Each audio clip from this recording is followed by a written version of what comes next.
about some of your best partnering experiences. I want everyone to hear, what does a partnering session with Vicki Martin look like?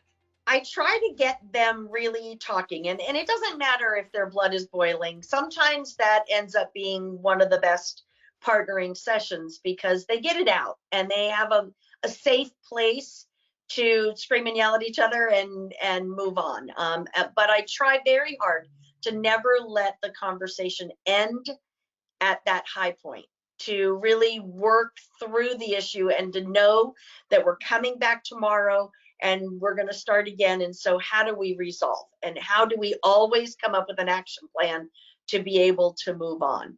Some of the things I've been dealing with this year have been mostly more sad than they have been fun. And that's because of COVID, but also in the Southern California market. And I'm sure all throughout California, we have a lot of homeless encampments.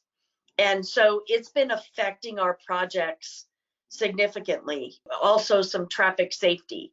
So bringing them together and allowing them to talk about these issues and to understand that, you know, maybe there's a struggle that's outside of what the spec looks like. And so I set the table at the very beginning with an agenda to let them know that I'm going to allow the PM and the RE to tell me where are we with the project? What's going on? What does the project look like? What's the start and the finish? Maybe some issues that they have. But then I will go around the squares on a go-to meeting and ask each person to tell me, in order for them to feel like this hour that we have together was a viable, workable, effective time for them, tell me what they need. What conversation do they need to have? What do they need to get out of this to feel like their time was spent and they got something valuable? Right. And each one of them, when you ask the question, they really do come with some answers. So I make sure that I ask that question. I will write them down.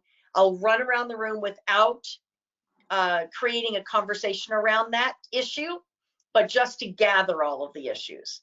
And then we start in and we attack them one at a time. Is it a risk? Is it an issue? Who do you need to hear from? What is it you want resolved? What would make this project effective and efficient and on time and on budget? And what's it going to affect? And if we don't do this, and what do you need from us sitting at this table now?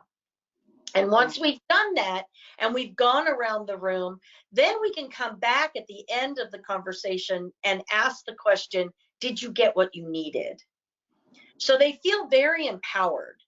And when they feel empowered, they are more likely throughout the project to come back with questions and to speak up. I think a relationship is built on the tiny wins and what's going right every day, not on resolving what's wrong. So our approach here at GLA has always been dispute prevention. And by being a part of the team and really engaging in conversation, we can help prevent the disputes.